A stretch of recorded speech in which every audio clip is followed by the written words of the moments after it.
போகணுமா அல்லது வேற மாதிரி மாறணுமான்றத தமிழக அரசை முடிவு செய்யட்டும். வாய்ப்பிற்கு நன்றி பாராட்டி விடைபெறுகிறேன். நன்றி, வணக்கம். நாம் தமிழ். அடுத்து மாநில ஒருங்கிணைப்பாளர் இசை மதிவாணன் அவர்கள்.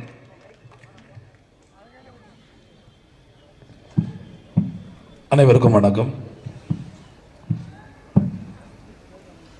சிறப்பு முகாம் என்பதை விட முதல்ல முகாம் என்பதே ஒரு நாட்டில் இருத்தல் கூடாது என்பதுதான் என்னுடைய கருத்து. காரணம் என்னன்னா, நன்றா இருக்கக்கூடிய ஒரு நாட்டிலிருந்து, எந்த பிரச்சனையும் இல்லாத ஒரு நாட்டிலிருந்து வேறு நாட்டிற்கு திருட்டுத்தனமா வந்திருந்தா அவங்கள கைது பண்ணதுல எந்த சிக்கலும் கிடையாது. ஒரு போர் சூழல்ல வாழ வழி இல்லாத நிலைமையில, இக்கட்டான நிலைமையில உயிரை காப்பாற்றியாக வேண்டும், அடுத்த தலைமுறை சந்ததிகளை காப்பாற்றியாக வேண்டும்.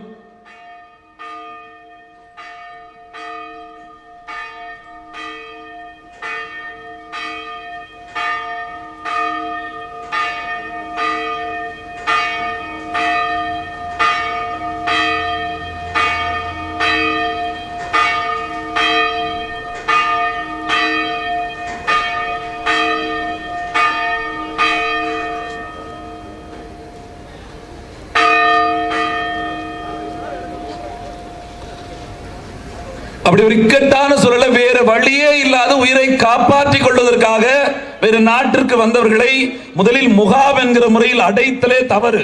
இது ஒண்ணு வேற எங்கேயும் எல்லா இடத்துலையும் இல்லாதெல்லாம் நாங்க இங்க சொல்லல. இதே இந்தியாவில் வரலாறு இருக்கிறது. திபெத்திலிருந்து பாதிக்கப்பட்ட மக்கள் இந்தியாவிற்கு வந்தார்கள்.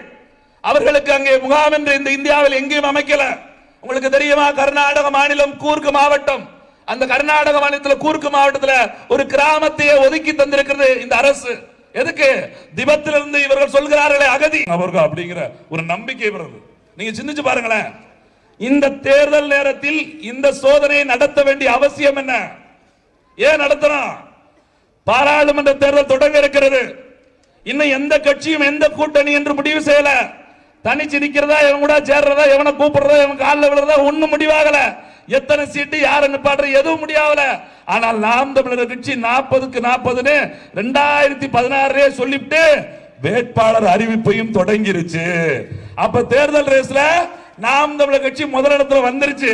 இந்த பாரதிய ஜனதா கட்சி இருக்கு பாருங்க, ஆளுங்கட்சி, அவன் சொல்லிக்கிட்டு இருக்கான் இந்தியா முழுக்க இந்தியா முழுக்க இந்தியா முழுக்கன்னு. 2 முறை இந்தியாவை ஆட்சி செய்த பிறகும் தமிழ்நாட்டில் கால் வைக்க முடியல. இப்ப இருக்க தொலைக்காட்சி எல்லாம் வச்சுக்கிட்டு ஒரு பிம்பத்தை கட்டுறாங்க. திமுக எதிர்கட்சியா பிஜேபி தான், திமுக எதிர்கட்சி பிஜேபி திமுக அப்படின்னு ஒரு பிம்பம் கட்டுறாங்கல்ல. இப்ப அவனுக்கு உண்மையிலே தெரியுது, இப்படி பிம்பம் கட்டும் போது ஊடால நாம் தமிழர் குறுக்க அணை கட்டிக்கிட்டு இருக்கு.